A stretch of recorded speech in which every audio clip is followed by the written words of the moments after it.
no início da peça, onde não tem solda, para vocês verem como que ela funciona. Ela está regulada em 90 amperes, tá? Esse transformador, eu vou fazer a solda agora para vocês verem.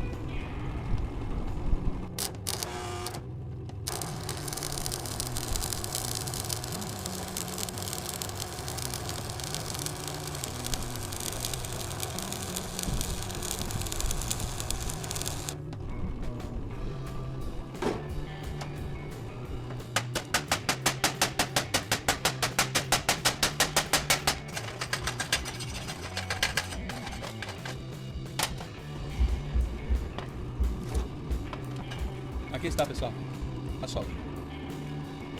Dá uma olhada. Essa é a solda com o transformador de solda, correto? Agora eu vou desligar o transformador de solda e vou ligar a inversora para vocês verem a solda. Vou fazer uma solda do lado para vocês verem. Vou ligar a inversora.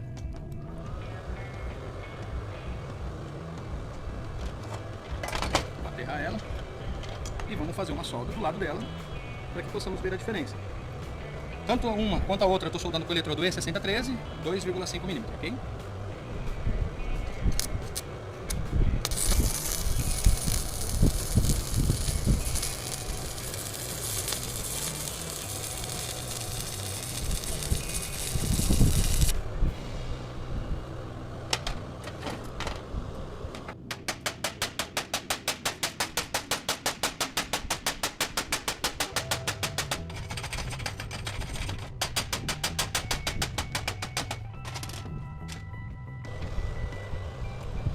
Aí está a solda.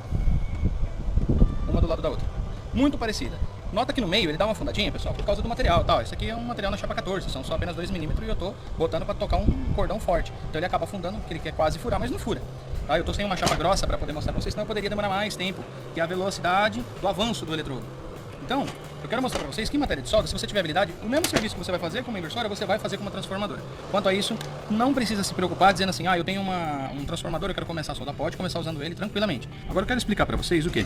Eu vou ensinar agora, vocês viram nos demais vídeos anteriores, que vocês vêm acompanhando, que eu ensinei vocês a dar partida com o eletrodo, né? Ensinei vocês um pouco sobre eletrodo, sobre regulagem de amperagem.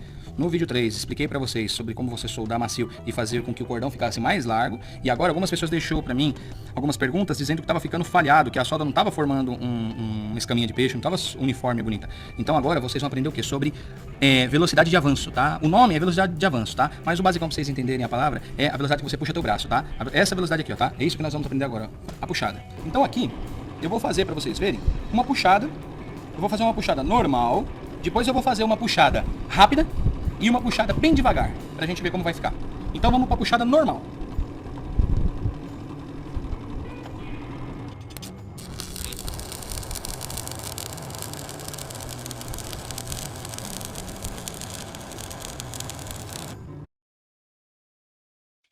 Impressionante. Essa foi a puxada normal, não vou quebrar a casca. Agora eu vou fazer uma puxada rápida pra vocês verem.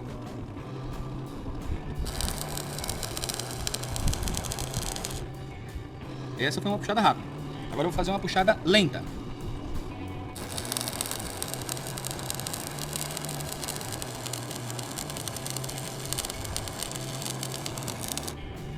Então, como vocês podem ver, aqui está. Uma puxada correta, uma puxada rápida e uma puxada demorada. Então eu vou quebrar a casca para vocês verem.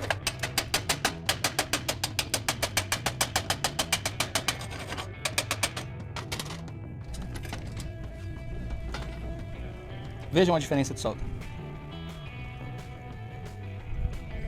Viu? Essa daqui foi a puxada comum, que é o certo você fazer. É o tal do cordão escama de peixe. Tá vendo que eu fiz esse cordão com a transformadora de solda, não foi com a inversora. Esse daqui, por que houve essas microfalhas no meio do caminho e ficou fininho? Porque o avanço foi rápido, vocês viram a puxada. Qualquer dúvida, pessoal, volta o vídeo e olha de novo. Reparem na velocidade do eletrodo e na velocidade que a minha mão afasta. Essa daqui, o que aconteceu? Dá uma olhada, que ela engrossou, porque a solda começou a amontoar. Ela veio, tá vendo? Até fazendo uma solda até bonita, mas depois o que ela começa a fazer? Como eu tô demorando para puxar, a carga de ampere em cima, o raio, né? Que faz com que a máquina derreta o eletrodo, se concentra muito no local. E aí faz o quê? Fura. Ele abre o buraco. Então isso aqui também serve, né, para vocês aprenderem sobre avanço de solda, que se você demorar muito tempo, você vai furar a peça. E se você for rápido demais, você vai deixar algumas falhas no meio do caminho, como essa fininha aqui, que você tá vendo essa uma falhinha aqui, outra falhinha aqui, e uma solda fininha que na verdade isso aqui não tá soldando nada. Então aqui sim é uma solda correta a se fazer. Viram a diferença entre o avanço normal? Aí você vai falar, Fábio, mas tem um tempo? Não tem um tempo, isso é prática. Você faz o seguinte, pega aí na sua casa, liga a sua maquininha e vai treinando, faz uma velocidade, põe o teu braço e vem fazendo uma velocidadezinha assim, tá. Olha como ficou, quebra casca. Aí você fala, bom, se ela começou a ficar assim, você tá indo rápido demais. Se ela começou a ficar grossa demais e começou a querer furar, você tá indo no avanço devagar demais. Então aqui tá devagar, ó, faz buraco, aqui tá rápido demais, falha a solda e fica fino. E assim é o correto. Viram a diferença sobre avanço? Então agora eu vou explicar pra vocês. Vocês já viram então como é a solda, né? Que eu mostrei de uma transformadora, de uma inversora. E agora a solda, que pra mim tanto faz uma quanto a outra na prática de solda que eu tenho. Pra mim eu soldo do mesmo jeito. Mas eu quero que vocês entendam agora a diferença. Então vamos lá que eu vou falar agora um pouquinho pra vocês sobre a diferença entre as duas máquinas de solda. O que eu quero dizer pra vocês? Entre a diferença de um transformador de solda para um inversor de solda. Vou falar para você numa linguagem simples, bacana, para você entender a diferença de um para o outro. Por que hoje em dia você vai ver mais as pessoas falando sobre os inversores de solda e as pessoas querendo soldar com um inversor de solda? Qual a diferença das duas máquinas? Para mim, diferença número 1, peso. Essa minha com cabo, ela tem aproximadamente 27 kg. Essa daqui, 3 kg. Então, para você transportar, já deu para corrente alternada e sai corrente contínua, porque ela é eletrônica. Então, o que acontece? Elas não dão choque. Eu fui fazer uma pesquisa, liguei no saque tudo para entender. As máquinas inversoras de solda, por elas saírem corrente contínua, e no máximo elas chegam num pico de 90, e isso é um limite de segurança, tá? Do Unimetro, inclusive até me passaram essa informação, elas não dão choque, ok? Só que se você pesquisar na internet, você vai ter relato de pessoas que já tomaram descarga elétrica. Só que eu fiz o teste e realmente não dá choque. Você pode ligar, pegar no terra, pegar no porta-eletrônico com ela ligada, e ela não vai dar choque.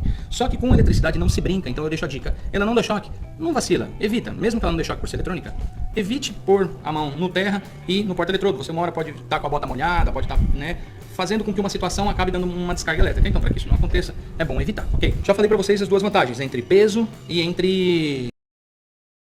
Então comprem eletrodo, eu não posso falar marca, mas gente, compra de primeira linha. Só chegar num revendedor e falar, qual é o eletrodo de primeira linha que você tem, coisa boa aqui. Eles já vão te falar. Qual é outro ponto que eu quero dizer para vocês? Ligação delas.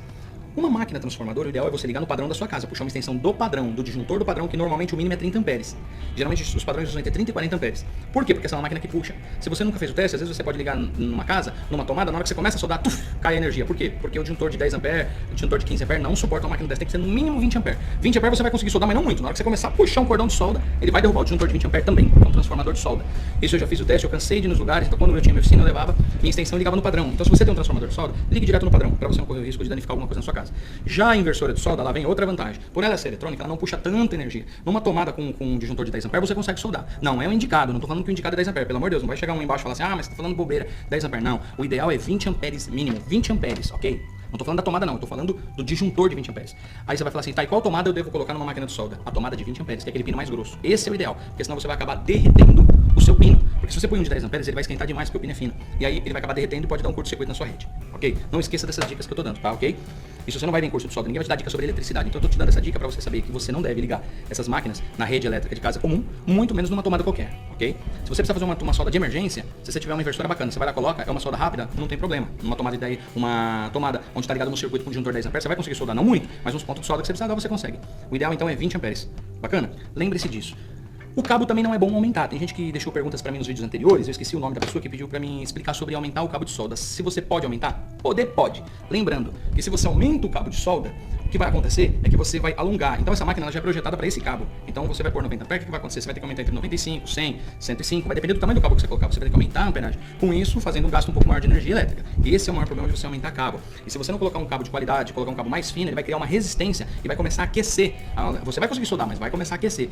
Tendo desperdício de energia, o gasto de energia vai aumentar e podendo assim até queimar o equipamento. Então o ideal é não aumentar o cabo de solda. Beleza? Então, pessoal, nós falamos sobre vantagens e desvantagens de um de outro. Você tem essa máquina, vai treinando com ela, não tem problema. Se você não tem condição de comprar uma máquina nova, uma maquininha dessa aqui é mais barata, na metade do preço da inversora, praticamente, depende do lugar que você for. Só que ela é uma máquina que vai acabar com a sua coluna. Eu tenho hernia de disco. Eu não quero mais carregar essa aqui eu quero ter, claro, com uma maquininha dessa você tendo ali, se me der um problema numa máquina, eu tenho ela. Não vou me